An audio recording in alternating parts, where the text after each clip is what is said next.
everybody, make it global, which nobody wanted to do. Everybody worked together, but we're getting off the planet. But they were going to help us go into space back then. They were going to Americanize, and a lot of the old guys that were still alive didn't want to, I guess you'd say old Muslims, or going back in the world religions, apparently they didn't want to Americanize. They didn't want to go into space or do something. So I was dancing for those people that were coming over and working with the Bushes. And Dr. Hill got killed during that time. Yeah, I was a dancer. What kind of dancer? I was for them at the Warwick Hotel. We were can dancers. And when I worked with Bob Hope, I worked with Bob Hope and went over to Fort Polk. And we were with Bob Hope, and then I worked with Bob Hope, and I was on stage with him. And my husband worked with Bob Hope, so he was all part of that stuff too, and Jackie Gleason was. So why did you say, oh, my God, because you were a dancer? Well, no, because the can. There's that movie by Shirley MacLaine. Who was she dancing for? Oh, she was a beautiful dancer. She was my mother's age. Mother was Houston Rockette, but Shirley was a famous actress, right? She was in Hollywood. No, I'm talking about the movie about can dancing, starring Shirley MacLaine, 1960. And I think that what happened was they did the can for some. It's just like you did. You did the can for the Shah or something. They did the can for Russia. Anyway, they went in and they did the can to a foreign leader, and the foreign leader just went, his jaw dropped, and he hated it. I can't remember which foreign leader it was. I'm trying to I don't know why figure it out. Words trigger. Well, we'll have to look at that. So just write that down. Somebody, so the Steve, same thing happened. That's what they did. They trigger. We can. Yeah. But I broke my tooth, and Percy Foreman wanted to sue Warwick, and they settled. But that's how I wound up working for Percy Foreman. And my uncle out of California, Charles Thurman, with something Merchant Seaman or something. But I remember he had a big ship, and Percy wanted to marry me. And gave me all kind of, he had 16-car Lincolns and all that. It was really sad because he loved me with the red hair, and, I went and had Thanksgiving with him and stuff. But I was embarrassed because he asked me to marry him, and he had a little man that fixed in the kitchen, fixed his dinner, and it was just me and him. But he had a son and a daughter, and it was sort of freaking me out because that wasn't, oh, God, I've gotten way off the track. I shouldn't be saying this, I just realized. Yeah, I shouldn't be saying this. This is stuff that's going to freak everybody out in Houston. Stop the Houston story. Yeah, okay, let's go back to Invisible College Ufology Psyops. Well, that could go into the fact that we went off. Steve, your part. Janet asked you your part. What is your part in all of this? ACO, Invisible College, UFO. Yeah. Yeah, go ahead. Define my part in all of this. I'm not sure how to answer that. Oh, what's your part? Yeah, I don't think he knows yet. He knows we're all ET experiencers. I've had a lot of alien contacts over the years, and I started studying the field in earnest about 10 years ago when they put an implant in my toe, and I went to contact Dr. Lear to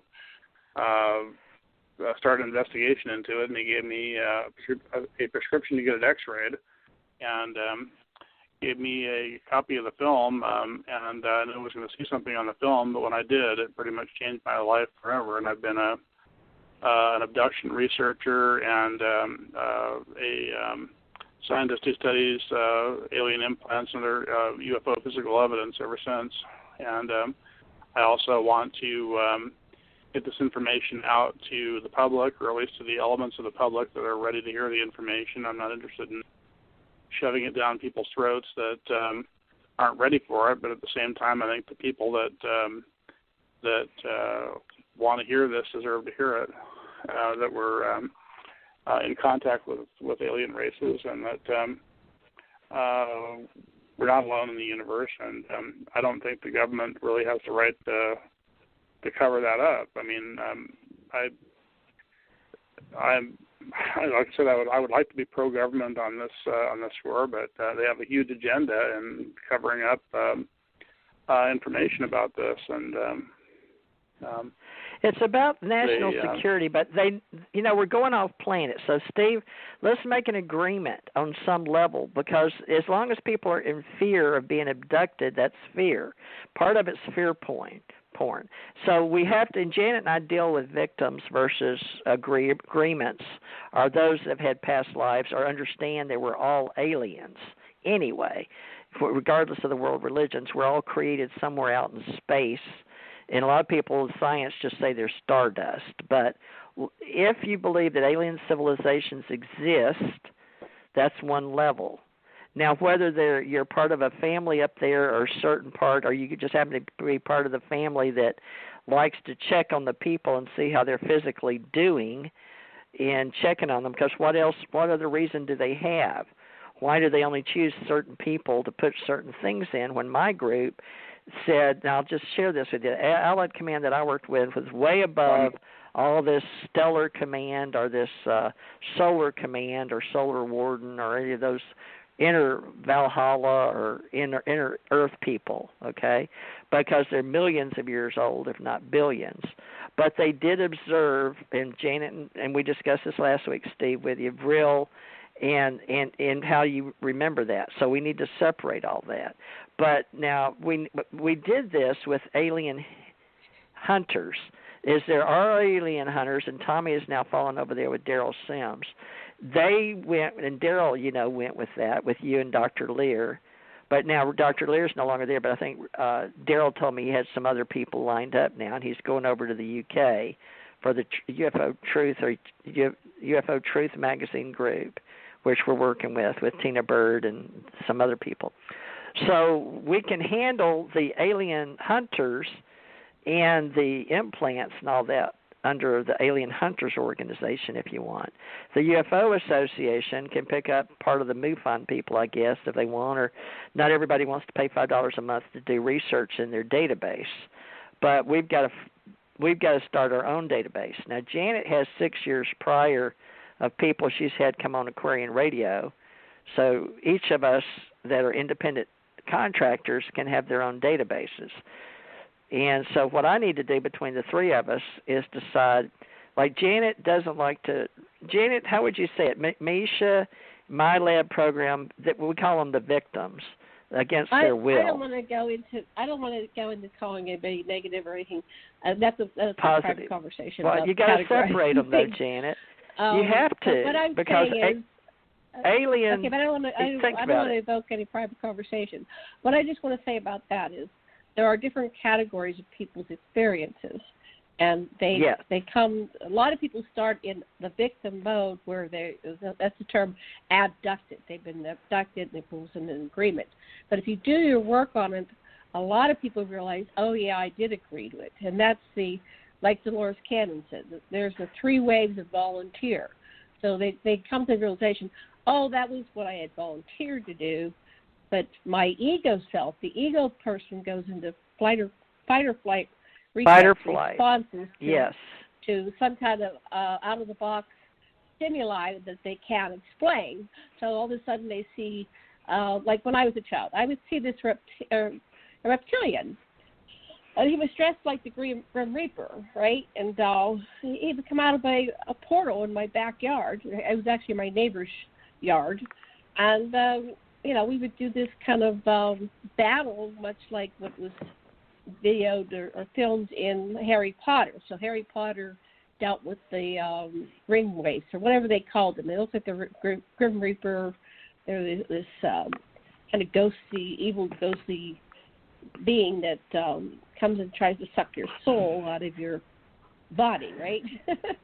And so, that would be under alienology. Right? So, you didn't put that under ufology. Well, I didn't put it anywhere. The aliens are very interested in the science of the human soul. I know that. Right. So we're out of time. No, we're not. We have 6 more minutes. But I just want to wrap this up.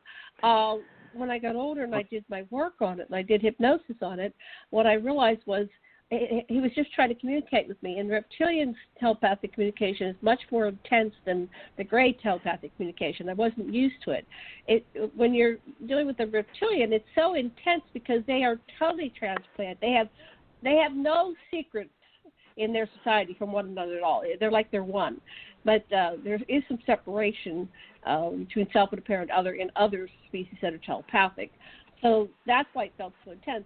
And I finally ended up having a conversation with him telepathically, and he said, "I'm so sorry I scared you." And I went, "I understand now. I didn't understand when I was a little girl. But now as an adult, I'm able to reflect." So that's what we talk about. You go from victim at first, and then you go, "Oh, well, this was a relationship we had, and we didn't understand." It's just a misunderstanding. But, that's only what the people I'm working with. I don't have the whole continuum of every experiencer in the world, but I'm noticing some patterns, and I'm just documenting those. Okay, back to you. I'm done talking. All right, let's just put that under the last word, PSYOPs. Psychological operations are operations to convey selected information and indicators to audiences to influence their emotions, motives, and objective reasoning, and ultimately the behavior of governments, organizations, groups, and individuals. Now, that is straight out of the Wikipedia.org, which is a nonprofit wiki open source. But a man started that. I'm sure that there's plenty of money, but they're always asking me to give more money, which I do a little bit every year. But now psychological operations is used in government and outside of government, and they have white level, gray level, and black level. So maybe everybody can help us with PSYOPs, and there is propaganda used in, and I've been in the military and the Navy and went to big auditoriums where we talked about propaganda. So we have a history of PSYOPs, psychological operations.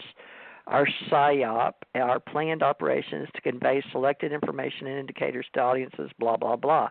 But remember, in the mindscape of things, in our open minds, is we have to realize that all these organizations and associations probably are at some level, whether it's white, gray, or black. And most of us know that black is like underground or deep state or in the military, black ops. Some of them are wet, meaning death and dying, assassinated, sanitized. There's all kind of words. So, some of that gets pretty deep, and people that aren't in the military don't want to hear it. They don't want to know about it, and that's the thing with a lot of the kings and then presidents is accountability and deniability. So that's why we have so many problems in politics. And by the way, David Wilcock and all of them that are David and Corey and Emery Smith, and what they're being told not to talk about, and they're going and gotten 1 million or 2 million hits, I've lost count, just on the fact that they were introducing their new, whatever the one they were going to make money with, their documentary. So everybody remember just whether Facebook X'd them out or what, I don't know, but you can, keep David Wilcock, Emery Smith, and Corey Goode. They're really famous and popular right now. That's one level of PSYOPs, or level of emotional education. And then there's going to be hours. And Bob Lazar and John Lear and George Knapp, Las Vegas group. But we'll see how that works. Okay, so Steve, do you want to come back next week and see how this pans out? Because everybody can be at the subscriber level or whatever level we're going to educate people. So we'll have to see how long can show up. I'm surprised you showed up, Steve, to be honest with you.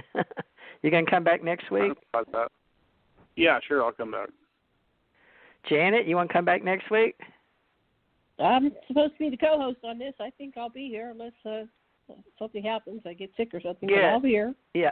Okay, me and Janet pretty much are doing all these associations and letters and newsletters and websites and blogs. So hopefully we come back, folks, Janet and I and Steve. So, Janet, I think we'll just have to put this up and see what happens, okay? But we'll grow it. I have a lot of people that want to come on the show. Let me just say this real quick.